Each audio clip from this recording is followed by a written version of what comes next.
sahabat SDP, kira-kira gitu ya, kira-kira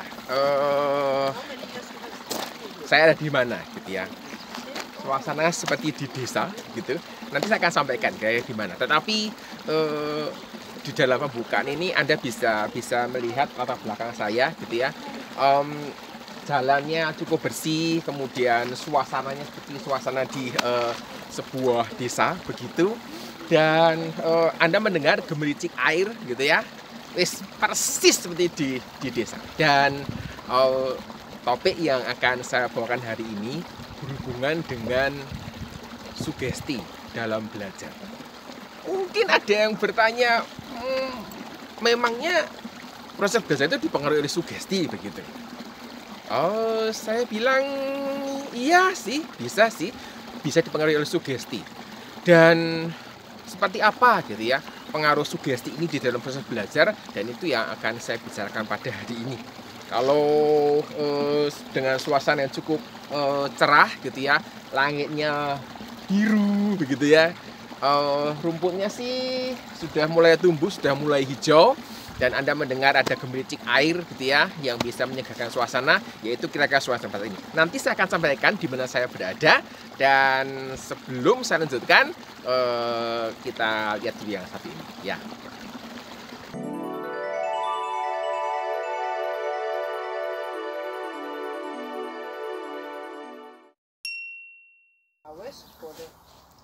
Sugesti adalah semacam pemikiran yang diterima seseorang tanpa berpikir lebih panjang lagi, tanpa memikirkan hal-hal yang lebih luas lagi. Kemudian ide-ide ini masuk ke alam bawah sadar, dan karena masuk ke alam bawah sadar punya pengaruh yang cukup besar menurut saya ketika orang itu mengambil keputusan, ketika orang itu bertemu dengan orang lain, dan bisa mengarah ke, kalau dengan hubungan dengan orang lain ya, bisa mengarah ke terkait dengan stereotip gitu. Dan oleh karena tidak melibatkan pemikiran yang luas dengan wawasan yang luas, berpikir panjang, berpikir pelan, sabar begitu, maka sugesti ini bisa benar, bisa salah. Sampai secara umum orang mengkaitkan sugesti ini dengan sesuatu yang sifatnya negatif. Jadi semacam propaganda begitu dalam skala kecil. Propaganda itu kan sesuatu yang tidak benar, tetapi disuarakan berulang-ulang sehingga terasa ada kebenaran di dalam informasi yang tadi disampaikan. Dan buat saya sugesti ini prinsip utamanya adalah terkait, pertama adalah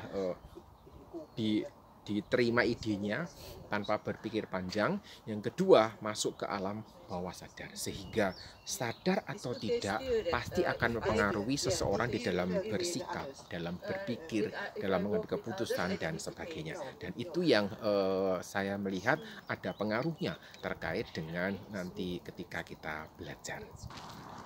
Matematika dianggap sebagai salah satu mata pelajaran yang sulit, dan bagaimana sugesti bisa berpengaruh begitu ya. Jadi oleh karena orang berpikir bahwa matematika, atau gini, karena orang banyak mengatakan bahwa matematika itu sulit, matematika itu rumit begitu, maka ide-ide dan pemikiran-pemikiran ini dimasukkan sehingga masuk ke alam bawah sadar gitu ya. Jadi ketika orang itu tidak mampu tidak mampu mengerjakan soal di matematika, susah memahami materi yang disampaikan di dalam mapel matematika gitu ya. Pertanyaannya kan begini, ini masalah sugesti atau masalah memang bukan di situ bakatnya? Karena saya selalu melihat bahwa setiap orang itu punya bakat-bakat tertentu di dalam dia belajar. Jadi orang yang punya bakat menggambar gitu ya, tangannya itu luar biasa begitu ya. Narik garisnya nyek gitu, enak sekali, dan jadi sesuatu yang sangat menarik. Sama dengan kalau kita bicara tentang matematika gitu ya. Pertanyaannya sekali lagi, ketika orang itu susah belajar, susah memahami materi-materi matematika, itu karena memang bukan bakatnya di situ, atau gitu ya, atau ada sugesti yang bermain. Apalagi gitu ya, menariknya adalah ada validasi dari kakak kelasnya yang mengatakan, wih, materi ini susah sekali. Materi ini kalau dipelajari ini, oh waduh, setengah hidup belajarnya. Ditambah kalau misalnya gitu ya, guru yang mengajar ini dianggap guru yang killer misalnya. Ini menambah apa ya, semacam memvalidasi bahwa konsep yang disampaikan bahwa matematika itu mata pelajaran yang sulit itu semakin benar, semakin nancep di alam bawah sadar bahwa matematika ini sulit. Kalau aku tidak bisa itu apa ya, menunjukkan bahwa memang ada benarnya gitu. Ada benar yang disampaikan oleh teman-teman, oleh kakak kelas dan seterusnya. Mungkin juga dari keluarga sendiri. Mapel kimia di SMA juga dianggap sebagai momok oleh banyak siswa. Saya punya pengalaman ketika saya lulus SMP, kami berapa ya, berenam atau bertujuh gitu saya lupa. Kami sepakat mendaftar ke sebuah sekolah negeri di kota kelahiran saya, dan singkat ceritanya kami diterima. Dan setelah kami diterima itu, teman baik saya menawarkan, Han, kamu udah ikut bareng-bareng sama grupnya kita mau les kimia gitu. Kenapa? Gitu. Ya kan kimia itu sulit, kimia itu kita tidak pernah belajar, dan ini anu loh, gurunya ini kelasnya rame. Jadi kalau nanti tidak bergabung sekarang gitu ya, gabungin nanti setelah mulai sekolah, tidak bisa lagi. Itu yang disampaikan oleh teman-teman saya. Kemudian ada juga bumbu horornya, begitu, ada bumbu horornya dari kakak kelas atau dari teman sebaya sendiri gitu ya, yang mengatakan bahwa memang kimia itu topiknya cukup rumit, kita tidak pernah belajar, gurunya juga susah ditemui, ujiannya susah, dan hal demikian yang disampaikan ketika saya waktu itu perbatasan begitu ya, belum masuk di SMA gitu ya, sudah diterima di sebuah SMA, sudah lulus dari SMP, ditanya sekolah di mana, ya bisa jawab sih, tetapi kan belum masuk juga gitu. Cuman waktu itu saya berpikir begini, ketika saya masuk di tingkat SMP, saya belum pernah belajar bahasa Inggris juga. Jadi saya pertama kali belajar bahasa Inggris ketika ada di SMP, dan saya bisa melewati itu. Terus saya berpikir, apakah memang saya harus les kimia atau tidak gitu. Saya belum tahu apakah saya mampu atau tidak. Dan ketika saya bertanya ke teman saya, mereka juga tidak bisa mengatakan mampu atau tidak. Tapi mereka bilang gini, ya jaga-jagahan, kalau tidak bisa ya supaya ada yang ngajari, kira-kira demikian. Singkat ceritanya saya memutuskan bahwa saya tidak akan ikut dalam grup les kimia yang mereka bentuk. Dan waktu itu saya masih ingat mereka mengatakan, sungguhan loh ya, karena nanti kalau mau gabung setelah masuk sekolah, tidak bisa, itu yang disampaikan. Saya bilang, ya sudah mantap mengatakan bahwa saya tidak akan ikut les. Kenyataan yang saya hadapi adalah, ya saya tidak mengalami masalah di dalam belajar kimia, dan saya cukup menikmati gitu ya proses-proses yang ada dalam mapel kimia. Materinya cukup menarik menurut saya, dan ini menjadi sebuah pengalaman yang berharga gitu. Jadi ada sugesti yang disampaikan oleh teman, oleh kakak kelas, juga mungkin dari keluarga. Itu dua contoh yang tadi bisa saya sampaikan. Ketika saya masuk dalam tahap kuliah gitu ya, di tingkat S1 di jurusan Teknik Elektro, saya lupa kapan saya mulai mendengar kisah ini begitu ya. Jadi ceritanya itu di program studi tempat saya kuliah gitu ya, ada seorang dosen senior, ya memang dosen matematika begitu ya. Dari cerita yang disampaikan oleh kakak kelas, bukan sekedar kakak kelas di tahun kedua, tapi juga di tahun ketiga, tahun keempat, tahun kelima gitu ya. Bahkan yang juga waktu itu ada di tahun ke-7 juga menyampaikan hal yang sama. Mereka menyampaikan bahwa bapak ini begitu ya, mengajar matematika, waduh susah, ujiannya susah sekali. eh, yang apa ya, yang mengikuti mata kuliah beliau ini sedikit yang lulus, itu yang disampaikan. Jadi predikat sebagai dosen killer itu melekat kuat pada beliau. Itu yang saya terima. Tetapi ketika saya menjalani kelas-kelas yang diajar oleh beliau, jadi saya mengikuti 3 kelas, matematika ketiga, matematika 4, dan metode numerik waktu itu. Saya melihat bahwa beliau mengajar dengan sangat baik gitu ya, mengajar dengan dedikasi. Kalau ditanya mau menjawab, bahkan bersedia menjawab di luar kelas, di luar kelas juga enak untuk ditanya. Ketika ditanya pun di dalam kelas beliau akan mengubah cara menjelaskannya gitu ya. Ketika ujian pun gitu ya, ketika ujian saya melihat bahwa soal-soal yang dibuat beliau pun bukanlah soal-soal yang tidak pernah dibicarakan dalam kelas. Diganti nilainya lah, dibalik lah, seperti itu. Tetapi cukup banyak mahasiswa yang gagal di dalam kuliah beliau.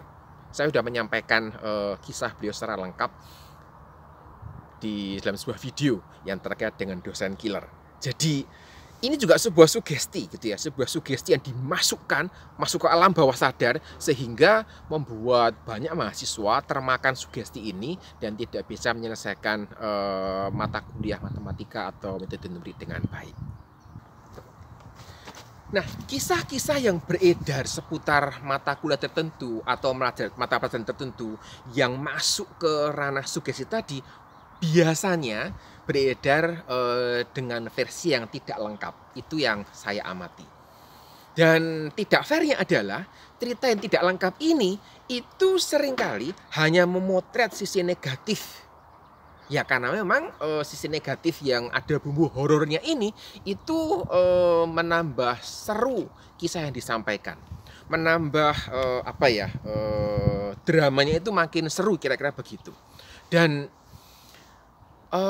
saya pernah melakukan klarifikasi kepada mahasiswa di kelas saya. Jadi setelah saya lulus kemudian saya menjadi dosen, saya bertanya kepada mahasiswa di kelas saya, apakah ada di antara kalian yang juga mengikuti kuliah dari bapak ini? Saya menyampaikan begitu.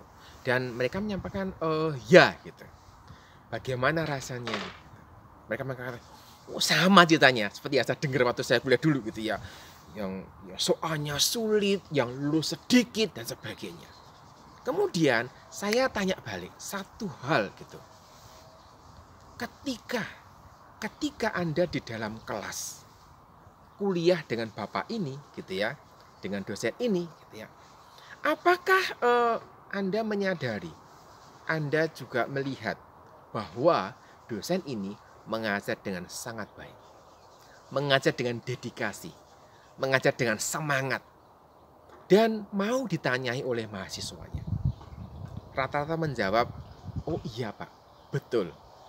Terus saya tanya, kenapa cerita bahwa dosen ini mengajar dengan sangat baik, mengajar dengan semangat, mengajar dengan dedikasi, tidak pernah disampaikan dalam cerita turun-temurun yang masuk ke alam bawah sadar yang jadi sugesti itu gitu.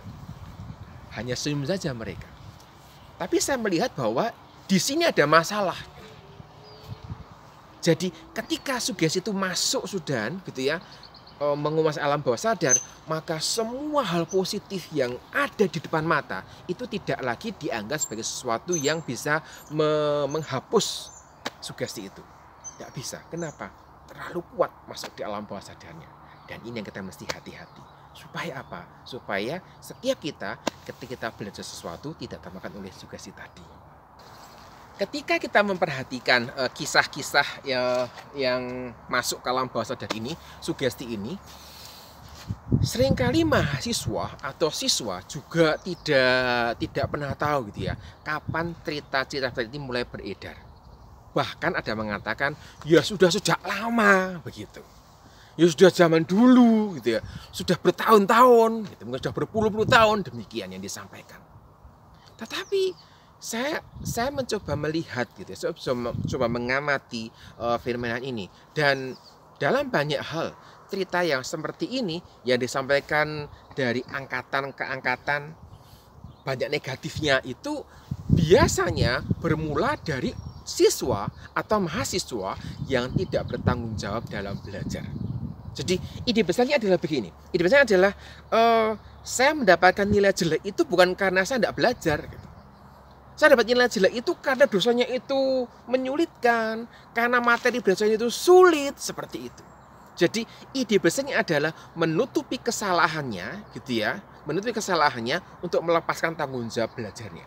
Itu yang saya perhatikan. Maksudnya gini, saya memperhatikan ini dari mahasiswa di kelas saya, gitu ya. Rata-rata mahasiswa yang termakan oleh kisah-kisah horor, gitu ya, dari kakak kelasnya, dari teman-temannya, rata-rata adalah mereka yang memang profilnya adalah mereka tidak bertanggung jawab dalam belajar. Ketika kita kembali lagi ke asal muasal cerita ini, gitu, cerita horor ini dari orang yang tidak bertanggung jawab dalam belajar, apakah kita masih bisa percaya? Yang saya sangat sayangkan adalah cukup banyak juga, gitu ya, mahasiswa yang cukup dianggap cerdas, dianggap pandai, IP-nya 3 lebih begitu, juga percaya itu, gitu ya.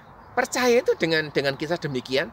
Ketika mereka mengamati dan mengalami belajar di dosen yang dianggap menyulitkan ini, belajar di kuliah yang dianggap sulit ini, dan mereka tidak mengalami kesulitan, melihat bahwa dosennya mengajar dengan bertanggung jawab, soalnya juga itu-itu saja, tidak ada pembelaan yang disampaikan. Pertanyaan saya, kenapa begitu? Gitu. Apakah tidak berani melawan arus? Dan ini menjadi sebuah pertanyaan yang cukup besar yang kita perlu jawab bersama-sama. Saya selalu meyakini bahwa kita itu punya pilihan, gitu ya. Kita ini punya pilihan untuk katakanlah percaya atau tidak. Sama. Ketika saya menjadi mahasiswa dan ada dosen yang mengajar saya, gitu ya. Saya punya pilihan, saya percaya kepada dosen saya ini atau tidak, gitu. Biasanya ketika saya percaya, gitu ya, udah, saya tinggal mentah-mentah apa yang disampaikan. Kalau saya tidak percaya, saya akan membuktikan bahwa dosen saya itu salah, seperti itu. Kalau kita bawa ke kasus sugesti di dalam belajar ini, maka, gitu ya, ketika Anda mendengar, gitu ya, mata kuliah mapel kimia itu sulit, kamu tidak pernah belajar tuh SMP toh, baru pertama kali masuk SMA toh. Nggak bisa kamu pasti, apalagi gurunya itu kajiannya begini, soalnya wah rame gitu. Pertanyaannya adalah, Anda percaya atau tidak? Itu sebuah pilihan. Tidak ada seorang pun yang memaksa Anda untuk percaya kepada kisah yang disampaikan tadi. Cuman menariknya, cukup banyak orang yang cenderung untuk percaya. Loh, karena banyak orang yang bilang begitu. Saya selalu mengatakan bahwa mayoritas tidak selalu benar. Contoh ini ya, contoh gitu ya. Ketika Anda mengunjungi rumah sakit jiwa, di sana ada cukup banyak orang dengan gangguan jiwa yang dirawat. Maka Anda sebagai orang yang waras pasti jadi minoritas di dalam rumah sakit jiwa itu. Pertanyaannya adalah, apakah yang mayoritas ini adalah yang benar, yang waras, sedangkan yang minoritas adalah yang gila? Kan ya tidak. Gitu.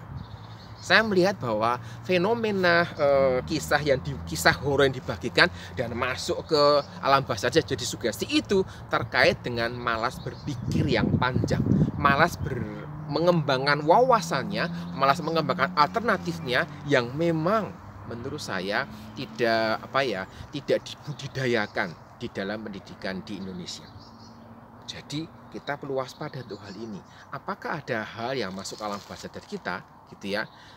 Karena kita malas berpikir, langsung diterima sebagai sebuah kebenaran dan itu mempengaruhi semua hal yang kita kerjakan, bahkan di dalam belajar. Ketika kita memilih untuk percaya, begitu ya, maka situasi belajar itu menjadi situasi tidak menyenangkan. Kenapa? Karena ada rasa was-was. Kalau ini benar, kalau ini benar, kalau ini benar, dan seterusnya. Rasa was-was dalam belajar ini mengakibatkan hasil belajar yang tidak akan maksimal. Seseorang tidak akan bisa belajar maksimal ketika dia punya rasa was-was dalam dirinya. Ada kekhawatiran, ada ketakutan, dan itu jadi sebuah momok yang cukup besar gitu. Tetapi kok dibalik gitu ya, memilih tidak percaya gitu ya, maka orang akan menjadi lebih kritis untuk mengamati situasinya. Untuk melihat apakah memang materinya ini sulit gitu ya. Sulitnya karena memang bukan bakat saya. Sulitnya karena memang saya tidak belajar, sulitnya karena memang saya tidak menyiapkan diri sebelumnya, atau gitu ya, memang gurunya ini menyulitkan. Loh, itu yang kita bisa cermati. Artinya, ketika orang mulai tidak percaya, maka ada pola pikir kritis yang masuk di situ dan menolong seseorang untuk bisa mengatasi hal yang demikian. Selain itu, ketika orang mulai tidak percaya, maka ada usaha untuk membuktikan kesalahan informasi yang disampaikan tadi. Saya tidak percaya bahwa kimia itu sulit, maka saya akan berusaha membuktikan bahwa saya bisa. Saya akan berusaha membuktikan bahwa saya itu bisa belajar tanpa les. Membuktikan bahwa saya ini bisa belajar matematika tanpa ketakutan dengan sugesti-sugesti dan kisah horor yang disampaikan oleh kakak-kakak kelas saya, seperti itu. Jadi ketika tidak percaya, maka sebenarnya ada satu keuntungan di balik itu. Apa keuntungannya? Keuntungannya adalah maka saya itu menempatkan diri saya menjadi makin kritis untuk mengamati segala sesuatu dan membuktikan bahwa sugesti itu salah. Saya melihat bahwa sugesti itu sudah menghancurkan mental orang ketika belajar. Sugesti ini sudah membuat banyak siswa, juga mahasiswa, tidak bisa belajar dengan baik. Dan itu yang menjadi keprihatinan saya, gitu ya. Oleh karena itu, saya mengajak setiap kita untuk melihat dan mengamati dengan baik fenomena-fenomena yang ada di sekitar kita. Hal-hal apa gitu ya, hal-hal apa yang sudah dimasukkan gitu ya ke alam bawah sadar kita menjadi sebuah sugesti yang sangat kuat yang membuat kita tidak bisa belajar dengan baik gitu. Kisah-kisah horor tentang mata pelajaran tertentu atau mata kuliah tertentu seperti apa yang sudah disampaikan dengan tidak bertanggung jawab, diturunkan dari angkatan ke angkatan, dari generasi ke generasi gitu ya, yang sudah menghambat ketika kita belajar dan mengembangkan diri. Dan kembali saya perlu sampaikan bahwa pilihan ada di tangan kita semua. Saya punya pilihan, Anda juga punya pilihan. Pertanyaannya adalah di sisi mana kita akan memilih. Apakah kita akan memilih untuk percaya atau tidak? Apakah kita memilih untuk menjadi pribadi yang membuktikan bahwa kisah itu salah atau kita akan ikut arus? Sekali lagi, pilihan di tangan Anda, gitu ya. Dari sebuah tempat yang namanya Sirto Laispu Tarha. Demikianlah karena YouTube sudah menyampaikan materi hari ini tentang sugesti yang mengaruhi proses belajar. Nanti akan saya sampaikan seputar kisah di tempat ini yang semoga bermanfaat buat sahabat semua. Sampai jumpa. Kompleks yang namanya Sirto Laispu Tarha ini adalah sebuah tempat gitu ya, bukan desa begitu ya. Tapi ini adalah sebuah area gitu ya, yang saya tidak tahu berapa luasnya. Area yang ada di kota Oulu, dan area ini itu berisi rumah-rumah kecil. Ukurannya cukup kecil gitu ya, rata-rata seperti satu kamar begitu aja. Rata-rata ada kebunnya, dan di sini dibangun gitu ya area-area seperti sebuah desa. Jadi Anda bisa menyaksikan situasinya seperti ini. Jadi Anda berpikir bahwa ini adalah sebuah desa. Saya mengatakan bukan. Kenapa? Karena ini adalah area kecil yang ada di kota Oulu yang dipakai gitu ya, dipakai orang untuk beristirahat ketika masuk di musim panas. Di area ini rumah-rumahnya berukuran sekitar 30 sampai dengan 40 meter persegi, dan biasanya terdiri dari satu kamar begitu ya, tapi kebunnya cukup luas. Jadi kalau Anda saksikan gitu ya, rumah ini gitu ya, ini kecil sekali rumahnya, gitu paling satu kamar aja gitu ya, dan dapurnya juga kecil gitu ya. Memang katanya begini, small is beautiful, but big is wonderful. Wah itu ya. Nah, ketika kita bicara tentang area yang namanya Sirtolaisputarha, maka terjemahannya begini, terjemahan bebasnya adalah ini area kebun untuk para pengungsi. Kok para pengungsi? Ya, karena rata-rata orang yang tinggal di sini mereka hanya datang ke tempat ini di masa musim panas. Jadi mulai ya bulan Mei sampai dengan bulan September. Jadi memang area ini itu adalah area yang dipakai untuk mengungsi ketika pemiliknya itu pengen suasana yang berbeda di musim panas. Jadi tadi saya katakan mulai bulan Juni sampai dengan bulan September. Dan pemiliknya gitu ya, rata-rata memang tinggal di apartemen yang tidak punya halaman. Jadi disinilah mereka bisa punya halaman, mereka bisa punya tempat untuk berkebun, mereka bisa punya tempat untuk ya menikmati suasana di desa lah, kira-kira begitu. Dan menariknya adalah di akhir bulan September gitu ya, suplai air dari semacam PDAM begitu dimatikan karena memang orang tidak diizinkan tinggal di tempat ini ketika musim dingin. Jadi area yang dinamakan sebagai Sirtolaisputarha ini adalah area milik pemerintah Kota Oulu, dan setiap orang yang berkenan begitu ya bisa membeli properti di tempat ini. Cuman haknya itu bukan untuk membangun gitu ya. Haknya adalah hak guna bangunan, bukan hak milik gitu ya, tapi hak guna bangunan. Dan setiap tahun ada fee, ada ongkos sewa yang harus dibayarkan. Jadi suasananya cukup nyaman, suasananya cukup tenang gitu ya, jauh dari hiruk pikuk suasana kota karena agak di pinggir kota, tetapi masih di dalam kota Oulu. Dan jika tadi sahabat SD perhatikan, ada cukup banyak rumah-rumah kecil, rumah-rumah unik gitu ya, dengan halaman yang cukup luas. Saya kira itu kisah yang saya bisa bagikan terkait dengan Sirtolaisputarha. Semoga bisa menambah wawasan buat sahabat semuanya. Sampai jumpa.